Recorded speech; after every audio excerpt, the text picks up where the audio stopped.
శుభోదయం అండి నా ఫ్యామిలీ అందరికీ. ఈరోజు నాకు మంచి ఉదయం. ఎందుకంటే వదిన పొద్దున్నే మా ఇంటి పక్కన వదిన నా కోసం మొక్క గిఫ్ట్‌గా తెచ్చింది. కుండీతో పాటు విత్తనం వేసి మొక్కను పెంచుకొని తీసుకొచ్చి నీకోసం గిఫ్ట్ అంది. నిజంగా చాలా హ్యాపీ అనిపించింది. Thank you so much. మనస్ఫూర్తిగా ధన్యవాదములు లక్ష్మీ వదిన. దాని పేరు లక్ష్మి అనమాట. అది ముద్దశంకు పుష్పాలు తెలుసు కదా, వాటర్‌లో మరిగించుకొని తాగి ఇప్పుడు బాగా హెల్త్‌కి మంచిదని ట్రెండ్ అవుతుంది ముద్దశంకు పుష్పాలు అనమాట. చాలా హ్యాపీ అనిపించింది. దాన్ని జాగ్రత్తగా మన పెరట్లో పెంచి ఇంకా తీగకి అందంగా పాకించాలి అని చెప్పి నా కోసం మొక్క తెచ్చిచ్చింది. అదైతే నేను తర్వాత పెద్ద కుండీలో వేస్తాను. అందాక అక్కడ పెట్టాను అనమాట మన ఇంటి ముందు పెరట్లో.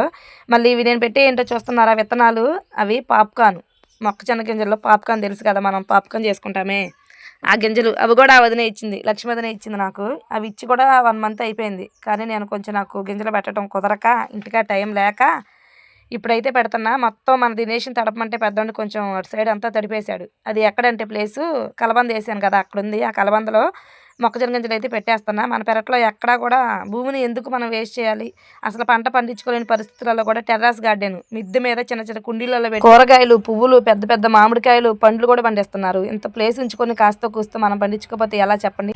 టెర్రస్ గార్డెన్ వాళ్ళని చూసి నేను ఇన్స్పిరేషన్గా ఫీల్ అయ్యి ఈ గార్డెనింగ్ అయితే చేస్తున్నా. నన్ను కూడా మీరు ఎంతో కొంతమంది ఇన్స్పిరేషన్గా తీసుకొని 1-2 మొక్కలు పెంచుకొని ఆరోగ్యాన్ని కాపాడుకుంటారని మనస్ఫూర్తిగా కోరుకుంటున్నా. ఆరోగ్యమే మహాభాగ్యం కదా, నేను ఎప్పుడు చెప్తానే ఉంటా. అందరూ బాగుండాలి, అందులో మేము ఉండాలి. దయచేసి 1-2 మొక్కలు మనం తినే వరకైనా మన పెరట్లోనూ కుండీలలోనూ వేసి పెంచుకోండి. ఇంతకే చెప్పడం మర్చిపోయా, మన పెరట్లో ఫుల్ హార్వెస్ట్ చేశారండి రాత్రి పెట్టే వీడియో.